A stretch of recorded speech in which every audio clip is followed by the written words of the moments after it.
नमस्कार, स्वागत है साहित्यिक झरोका चैनल पर। आज हम करेंगे काव्य शास्त्र में सहृदय की अवधारणा।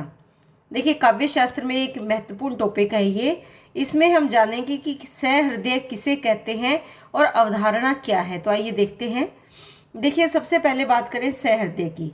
सहृदय शब्द का अर्थ है समान हृदय वाला।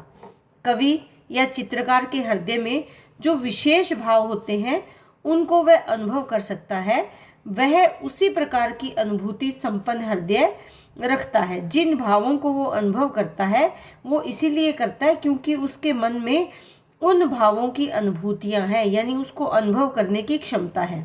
अतः उसे हम क्या कहेंगे? सहृदय।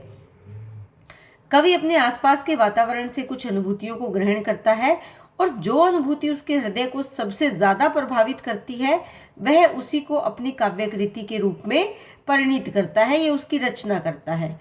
उस समय कवि या रचनाकार के हृदय में जो व्याकुलता व संवेदनशीलता होती है, यदि वैसी ही व्याकुलता और संवेदनशीलता पाठक, श्रोता या दर्शक के हृदय में भी हो तो वह क्या है? सहृदय है। अर्थात कवि जैसा सोचता है उसको पाठक, उस कविता को पढ़ने वाला, उस कविता को सुनने वाला या उसे पर्दे पर देखने वाला, वो भी उस कवि के हृदय के भावों के साथ एकाकार कर देता है अपने भावों को, तो वो क्या कहलाता है? सहृदय कहलाता है।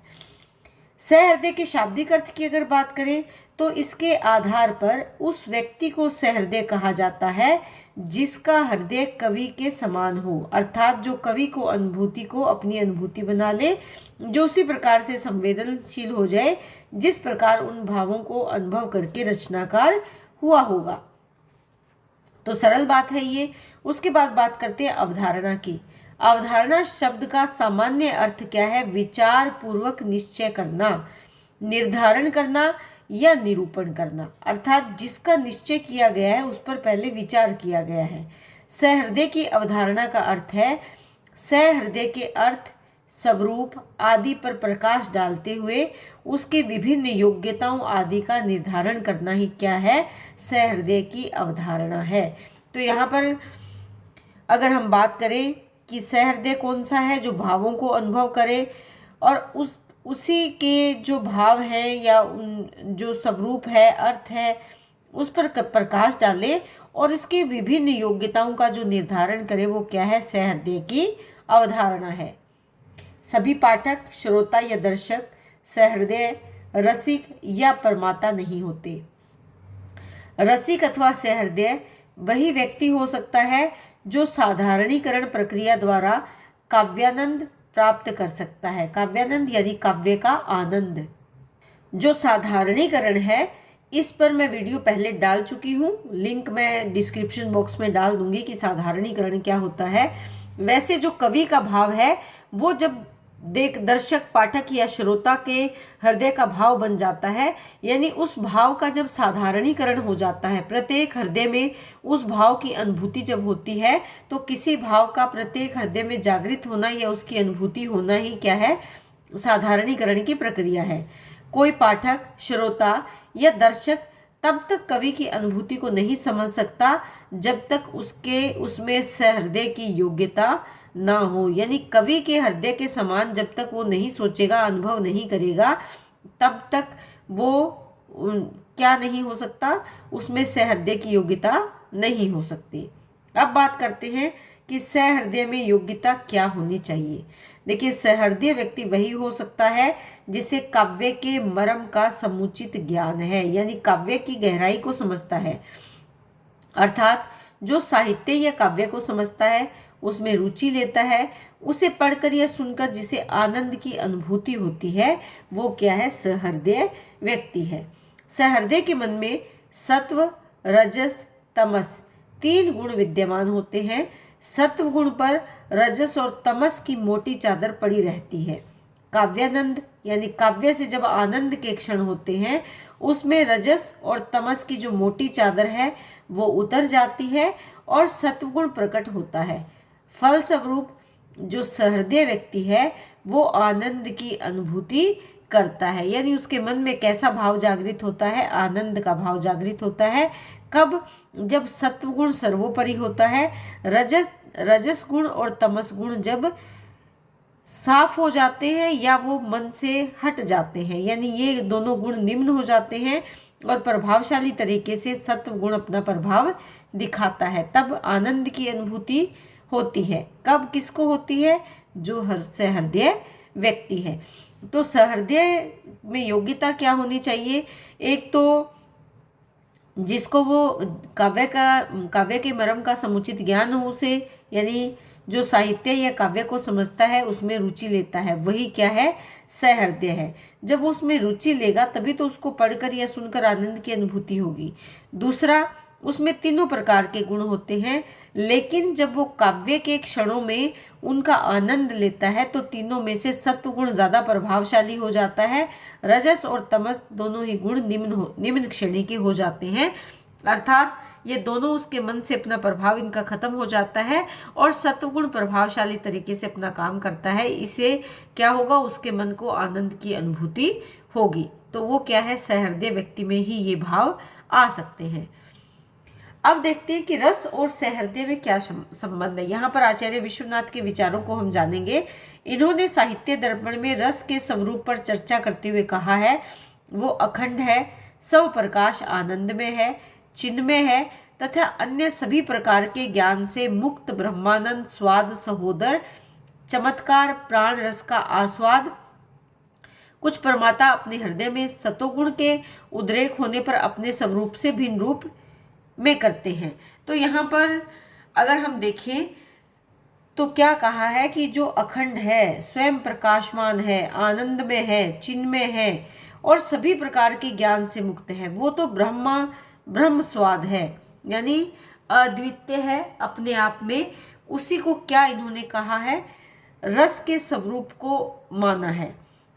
साहित्य दर्पण में इन्होंने स्पष्ट रूप से कहा है कि सभी श्रोताओं अथवा दर्शकों को काव्य के आनंद की प्राप्ति नहीं हो सकती, केवल कुछ को होती है। इसका प्रमुख कारण यह है कि रस अलौकिक और अनिर्वचनीय है। केवल कुछ सहृदय ही रसानुभूति प्राप्त कर सकते हैं। सामान्यतः जिन लोगों में संवेदनशीलता होती है वही काव्य का रसास्वादन कर सकते हैं।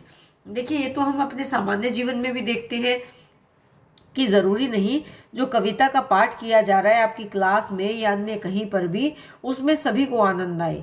लेकिन कुछ ऐसे होते हैं जो उस कविता पाठ के साथ झूमने लगते हैं, कुछ ऐसे होते हैं जो सोचते हैं कि कब ख़त्म हो और कब मैं घर जाऊं या कब यहाँ से खड़ा हूँ। तो जो उसके साथ झूम रहे हैं वो संवेदनशील व्यक्ति हैं। उनके मन में जो रस का भाव है वो उग्र है, वो तेज है, वो उस भाव से उस अनुभूति को समझ सकते हैं जो कवि ने काव्य में अभिव्यक्त की है, यानी वो उस काव्य का रसास्वादन कर सकते हैं। ये किसने कहा है? आचार्य विश्वनाथ ने। कि रस और सहृदय का क्या संबंध बताया है? दोनों का गूढ़ संबंध है। रस वैसे तो सभी के हृदय में वास करता है, लेकिन जो सहृदय है वही उसका आस्वादन कर सकता है, उसको ग्रहण कर सकता है या उसको अनुभव कर सकता है। सहृदय और साधारणीकरण की अगर बात करें तो विभाव आदि के साधारणीकरण द्वारा सहृदय का भी साधारणीकरण हो जाता है। वह व्यक्ति विशेष न रहकर सामान्य परमाता बन जाता है और साधारणीकरण के द्वारा उसे अलौकिक आनंद प्राप्त होता है। देखिए, जब भी कोई सभा होती है, मान लीजिए कहीं पर रामायण का पाठ हो रहा है, बहुत भीड़ इकट्ठी है, हजारों की संख्या में लोग बैठे हैं, जब कोई कथावाचक कथा सुनाता है तो मार्मिक प्रसंग पर जो दर्शक वहां बैठे हैं, देखने वाले, सुनने वाले, उनकी आंखों में आंसू आ जाते हैं और जब प्रसन्नता का प्रसंग आता है तो उनके चेहरे पर हंसी आ जाती है। यानी वो दोनों ही भावों का साधारणीकरण हो रहा है। जहां सुनने वाला, देखने वाला या पढ़ने वाला उस भाव के साथ अगर दुखद भाव है और उसकी आंख में आंसू छलक आते हैं तो मतलब उस भाव का साधारणीकरण हो गया, अर्थात प्रत्येक मन में उस भाव ने अपनी जगह बना दी, एक अलौकिक आनंद उसने प्रदान किया है।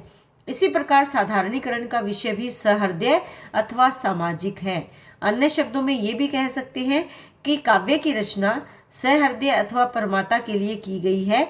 यदि सहयोग्य एवं प्रतिभा संपन्न सहृदय काव्य का अनुशीलन करते हैं तो वे तत्काल ही काव्यानंद प्राप्त कर लेते हैं। अतः काव्यानंद प्राप्त करने के लिए सुयोग्य सहृदय का होना बहुत आवश्यक है।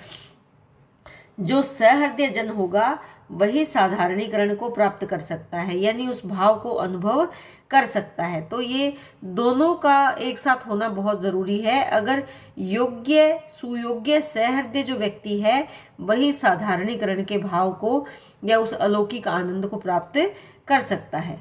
आचार्य शुक्ल जी मानते हैं कि साधारणीकरण का अभिप्राय है कि पाठक और श्रोता के मन में जो वस्तु विशेष या व्यक्ति विशेष आती है वह जैसे काव्य में वर्णित आश्रय के भाव का आलंबन होती है, वैसे ही सभी सहृदयों या पाठकों के भाव का आलंबन हो जाती है।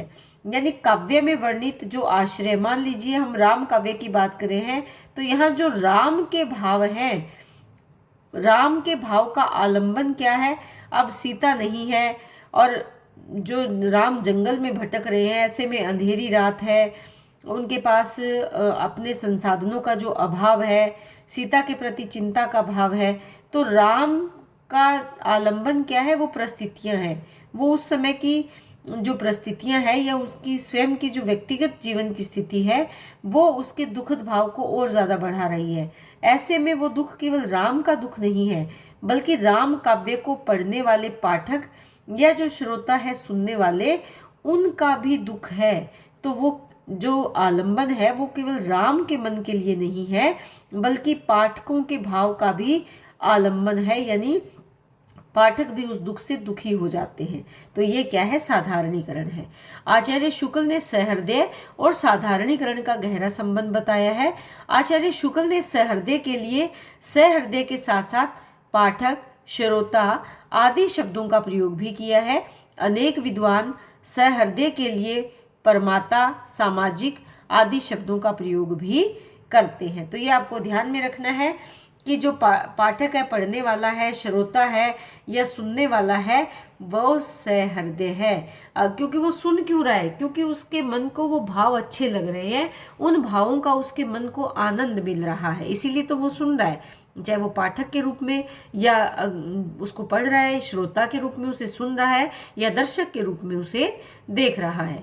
तो संक्षेप में हम कह सकते हैं कि वह संवेदनशील, सुयोग्य व प्रतिभाशाली व्यक्ति जो काव्यानुशीलन करके काव्य का आनंद प्राप्त करता है उसे सहृदय, वो सहृदय कहलाता है। इस प्रकार सहृदय साधारणीकरण प्रक्रिया का सर्वाधिक महत्वपूर्ण बिंदु है। सहृदय के बिना साधारणीकरण की प्रक्रिया निरर्थक हो जाती है, व्यर्थ हो जाती है, बेकार हो जाती है। क्योंकि साधारणीकरण किसका होता है? भाव का। अब भाव कहाँ पर होगा? किसी के मन में। तो जिसके जो हृदय के साथ है, जो कवि के हृदय के साथ अपना तालमेल बिठा लेता है, वही साधारणीकरण की प्रक्रिया को प्राप्त करता है, यानी वही उस भाव का आनंद ले सकता है। तो वो प्रक्रिया क्या है? साधारणीकरण की। तो आज हमने जाना सहृदय की अवधारणा।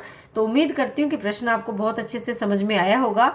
बहुत बहुत धन्यवाद। इसी तरह चैनल से जुड़े रहें, लाइक शेयर सब्सक्राइब जरूर करें।